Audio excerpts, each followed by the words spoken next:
As you can see, we're in a corridor with Jon from the Fratellis, just after his sound check. Now, the Fratellis got together through answering ads in a shop window in Glasgow. Would you recommend that as a good way to get together with a band? Yeah, I think it's the best way.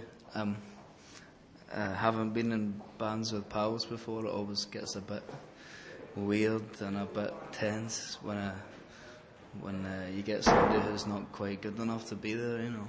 So it's good when you don't know the person so well, because it's easier to sort of chuck them out, you know. So did you have to chuck anybody out initially? Well, there was one guy who we kind of had to, and I don't feel very good about it, but it didn't feel as bad had it been somebody else. You know. Yeah, better than if it was one of your friends. Yeah. Roger Daltrey said that if the Who were Scottish, that they'd be called the Fratellis. Does this work the other way round? Would you be called the Who if you were English? Not yet, no. But I mean, we aspire to be. Yeah. That was awfully nice of him, though, wasn't it? I thought it was quite cool. Yeah. It's definitely the best description of us I've ever heard.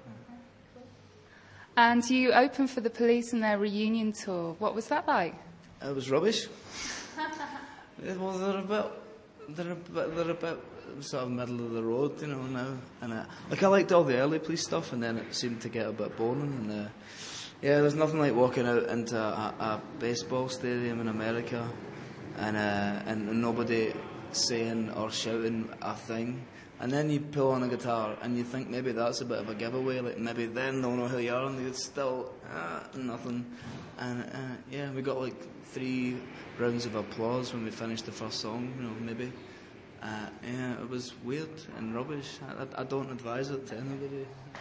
You've got a song on your album called Tell Me a Lie, and apparently it's about all the lies you told the press in the early days. What's the biggest lie that you've ever told the press, and is there anything that you'd like to set straight and use this opportunity right now? The biggest lie? That we met in a fairground was probably the biggest lie. We just weren't very good at interviews, and it seemed that all 3 of us instinctively just started to tell lies, you know. But it became a bit of a pain. So I'm going to try and tell the truth. Yeah, the fairground one was probably the biggest. Or Mince being a lion tamer. That might have been the biggest one. In fact, but then I saw last week that Baz done an interview and he said that I worked in an old folks home. I didn't work in an old folks home. I've been in a few, but I never worked in one.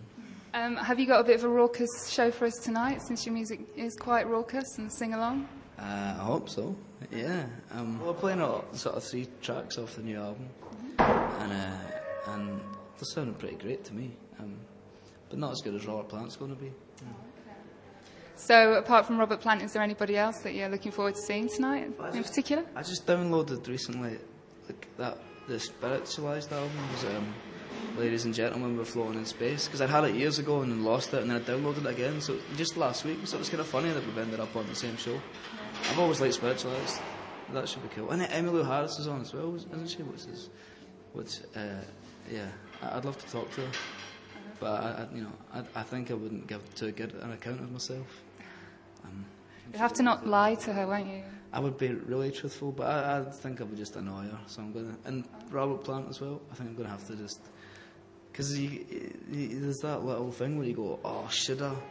But then you think, oh, I should just leave them alone. But it all depends on how the mood takes you. They might come up to you, you never know. I wouldn't think so. OK, well, we're looking forward to hearing you later tonight. Thanks very much, cheers. Thank you.